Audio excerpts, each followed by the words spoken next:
First reading. A reading from the prophet Isaiah, chapter 49, verses 8 to 15. Thus says Yahweh, at the time of my favor I have answered you, on the day of salvation I have helped you. I have formed you and have appointed you to be the covenant for a people, to restore the land, to return ravaged properties, to say to prisoners, come out to those who are in darkness. Show yourselves along the roadway, they will graze, and any bad height will be their pasture. They will never hunger or thirst. Scorching wind and sun will never plague them, for he who pities them will lead them, will guide them to springs of water. I shall turn all my mountains into a road, and my highways will be raised aloft. Look, here they come from far away. Look, these from the north and the west, those from the land of Sinim. Shout for joy, you heavens, earth exult, mountains break into joyful cries. For Yahweh has consoled his people, is taking pity on his afflicted ones. Zion was saying, Yahweh has abandoned me, the Lord has forgotten me. Can a woman forget her baby at the breast? Feel no pity for the child she has borne? Even if these were to forget, I shall not forget you. This is the word of Lord. Thanks be to God. A reading from the Gospel according to John, chapter 5, verses 17 to 13. His answer to them was, my Father still goes on working, and I am at work too.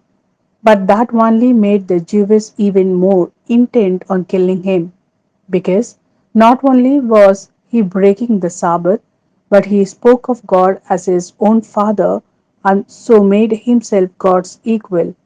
To this Jesus replied, in all truth I tell you, by himself the Son can do nothing. He can do only what he sees the Father doing, and whatever the Father does, the Son does too.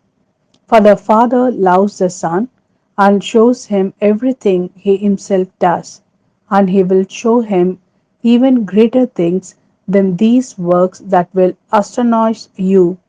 Thus, as the Father raises the dead and gives them life, so the Son gives life to anyone he chooses. For the Father judges no one, he has entrusted all judgment to the Son, so that all may honor the Son as they honor the Father. Whoever refuses honor to the Son refuses honor to the Father who sent him. In all truth, I tell you, whoever listens to my words and believes in the one who sent me has eternal life, without being brought to judgment. Such a person has passed from death to life. In all truth, I tell you, the hour is coming.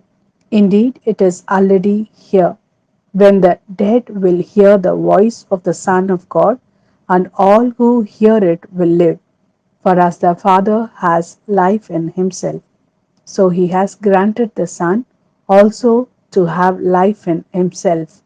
And because he is the Son of Man, has granted him power to give judgment. Do not be surprised at this, for the hour is coming when the dead will leave their graves at the sound of his voice. Those who did good will come forth to life, and those who did evil will come forth to judgment. By myself I can do nothing. I can judge only as I am told to judge, and my judging is just, because I seek to do not my own will, but the will of him who sent me.